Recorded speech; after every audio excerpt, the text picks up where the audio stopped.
ನಮಸ್ಕಾರ. ನಾನು ನಿಮ್ಮ ಕಲಾಕಾರ ಹುಲಿಕುಂಟೆ.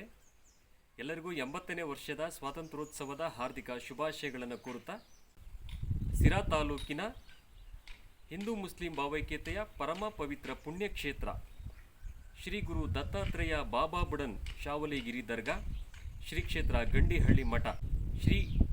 ಗಂಡಿಹಳ್ಳಿ ಮಠದ ಸಮಸ್ತ ಪೂಜಾರ್ ವಂಶಸ್ಥರ, ಸಮಸ್ತ ಮುಸಲ್ಮಾನ ಬಂಧುಗಳ, ಸಮಸ್ತ ಗಂಡಿಹಳ್ಳಿ ಮಠದ ಗ್ರಾಮಸ್ಥರ ಹಾಗೂ ಸುತ್ತಮುತ್ತಲಿನ ಹಳ್ಳಿಗಳ ಸಮಸ್ತ ಗ್ರಾಮಸ್ಥರ ಕಲಾ ಪೋಷಕರ ಪೂರ್ಣ ಸಹಕಾರದೊಂದಿಗೆ ಇದೇ ಪ್ರಪ್ರಥಮ ಬಾರಿಗೆ ಇದೇ ಆಗಸ್ಟ್ 20ರಂದು ಸುಮಧುರ ಭಕ್ತಿಗೀತೆಗಳ ಲೋಕಾರ್ಪಣೆ ಕಾರ್ಯಕ್ರಮವನ್ನು ಆಯೋಜನೆ ಮಾಡಲಾಗಿದ್ದು, ಈ ಕಾರ್ಯಕ್ರಮಕ್ಕೆ ನಾಡಿನ ಹಲವಾರು ಗಣ್ಯಮಾನ್ಯರು, ಸಾಹಿತಿಗಳು, ಕಲಾವಿದರು, ಕಲಾ ಪೋಷಕರು ಆಗಮಿಸಲಿದ್ದು, ತಾವುಗಳು ಕೂಡ ಈ ಒಂದು ಕಾರ್ಯಕ್ರಮಕ್ಕೆ ಆಗಮಿಸಿ ಈ ಕಾರ್ಯಕ್ರಮವನ್ನು ಯಶಸ್ವಿಗೊಳಿಸಿಕೊಡಬೇಕೆಂದು ಈ ಮೂಲಕ ತಮ್ಮಲ್ಲಿ ಕಳಕಳಿಯಾಗಿ ವಿನಂತಿಸಿಕೊಳ್ಳುತ್ತೇನೆ.